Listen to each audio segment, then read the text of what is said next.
Shalom, shalom, bien-aimés.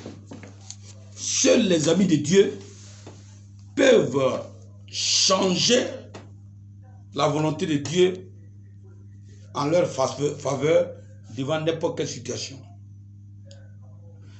Nous allons prendre le testimonial de Ézéchias dans Ésaïe 38, du verset 1 au verset 5. En ce temps-là, Ézéchias fut malade à la mort.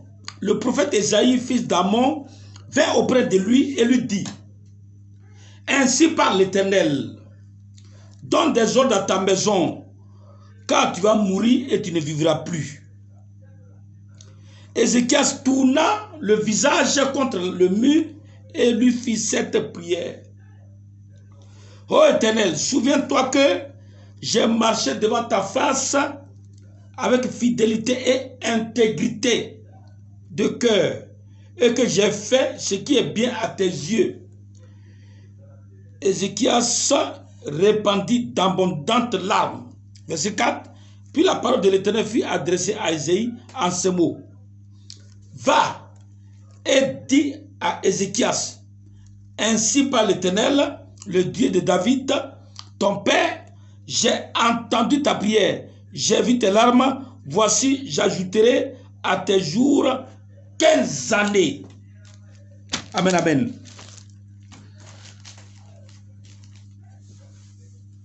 Dieu envoie son prophète Ésaïe pour aller annoncer la mort d'Ézéchias au verset 1.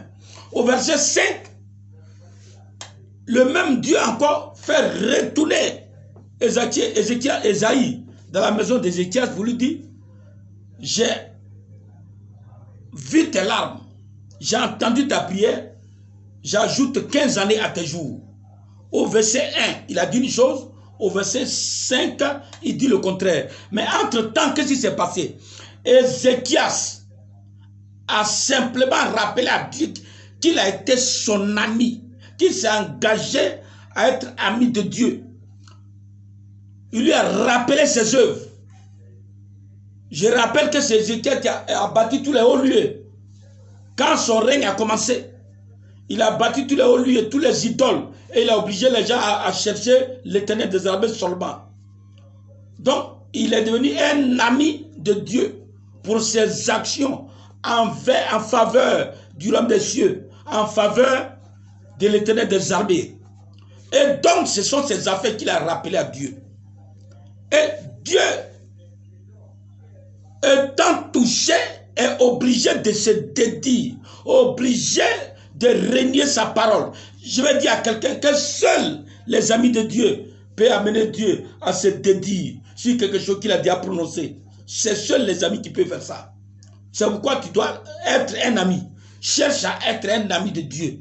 Cherche à être son ami. Cherche à poser des actes qui vont amener Dieu, toutes les fois que tu seras dans des situations chaotiques, qui vont amener Dieu à se souvenir de toi. Ézéchias n'a pas dit: Seigneur, il fait pitié, vraiment, la maladie là va m'apporter, viens me secours. Il lui a rappelé ses œuvres. Ce n'est pas ses larmes qui l'ont convaincu, mais ses larmes lui ont rappelé ses œuvres. Donc, les larmes d'Ézéchias étaient des larmes d'action de grâce. Ça veut dire quoi? Il y a des larmes d'action de grâce et puis il y a des larmes hypocrites. Je recommence. Dans la vie de tous ceux qui pleurent devant Dieu, il y a deux types de larmes. Il y a les larmes d'action de grâce et puis il y a les larmes hypocrites. Les larmes d'action de grâce, c'est les larmes de ceux-là.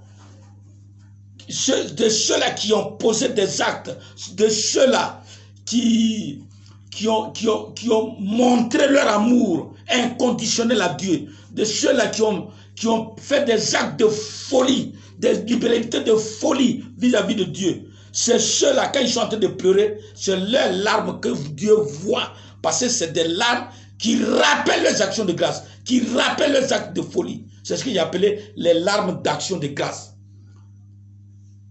Les larmes hypocrites. Les larmes hypocrites, c'est les larmes de ceux qui pleurent devant Dieu alors qu'il n'y a rien qui les lie à l'amour de Dieu. Il n'y a pas un signe d'amour. Ils n'ont jamais démontré à Dieu qu'ils l'aiment. Ils n'ont jamais œuvré pour Dieu. Il n'y a rien entre eux et Dieu. Ils s'en foutent de l'ivraie de Dieu. C'est que si Dieu les a sauvés, et ils sont sauvés, ils attendent le jour de leur mort. Ça, c'est les larmes hypocrites. Donc, quand tu pleures, Dieu me t'accompagne.